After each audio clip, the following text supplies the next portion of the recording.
1 Samuel 26, obsessed with a single flea. Some Ziphites came to Saul at Gibeah, and they said, "Did you know that David is hiding out on the Hachilah hill just opposite Jeshimon?" Saul was on his feet in a minute and on his way to the wilderness of Ziph, taking 3,000 of his best men, the pick of the crop, to hunt for David in that wild desert. He camped just off the road at the Hachilah hill opposite Jeshimon. David, still out in the back country, knew that Saul had come after him. He sent scouts to determine his precise location. And then David set out and came to the place where Saul had set up camp and saw for himself where Saul and Abner, son of Ner, his general, were staying. Saul was safely inside the camp, encircled by the army. Taking charge, David spoke to Ahimelech the Hittite and to Abishai, son of Zeruiah, Joab's brother, "Who will go down with me and enter Saul's camp?" Abishai whispered, "I'll go with you." And so David and Abishai entered the encampment by night, and there he was, Saul, stretched out asleep at the center of the camp, his spear stuck in the ground near his head, with Abner and the troops sound asleep on all sides. Abishai said, "This is the moment. God has put your enemy in your grasp. Let me nail him to the ground with his spear. One hit will do it, believe me. I won't need a second." But David said to Abishai, "Don't you dare hurt him. Who could lay a hand on God's anointed and even think of getting away with it?" He went on, "As God lives, either God will strike him, or his time will come and he'll die in bed, or he'll fall in battle. But God forbid that I should lay a finger on God's anointed. Now, grab the spear at his head and the water jug, and let's get out of here."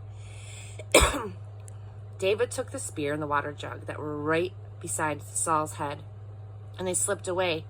Not a soul saw, not a soul knew. No one woke up. They all slept through the whole thing. A blanket of deep sleep from God had fallen on them. Then David went across to the opposite hill and stood far away on the top of the mountain.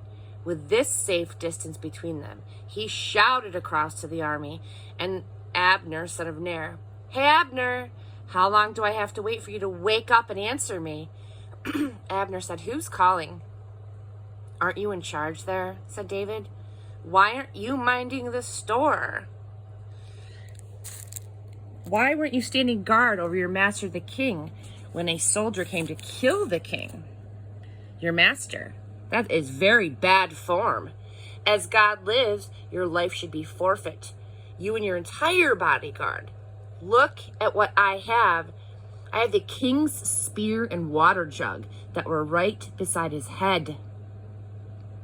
By now, Saul had recognized David's voice, and he said, "Is that you, my son David?" David said, "Yes, it's me, O king, my master.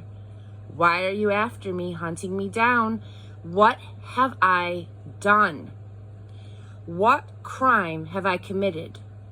Oh, my master, my king, listen to this from your servant. If God has stirred you up against me, then I gladly offer my life as a sacrifice. But if it's men who have done it, let them be banished from God's presence."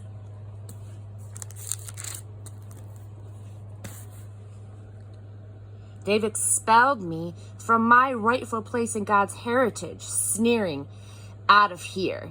Get a job with some other god." But you're not getting rid of me that easily. You'll not separate me from God in life or death. The absurdity. The king of Israel, obsessed with a single flea, hunting me down, a mere partridge out in the hills. Saul confessed, "I've sinned. Oh, come back, my dear son David. I won't hurt you anymore." You have honored me this day, treating my life as most precious, and I've acted the fool. A moral dance, a real clown. A moral dunce, a real clown. David answered, see what I have here? The king's spear. Let one of your servants come and get it. It's God's business to decide what to do with each of us in regard to what's right and who's loyal. God put your life in my hands today, but I wasn't willing to lift a finger against God's anointed. Just as I honored your life today, may God honor my life and rescue me from all of my trouble. Saul said to David, bless you, dear son David. Yes, do what you have to do, and yes, succeed in all that you attempt.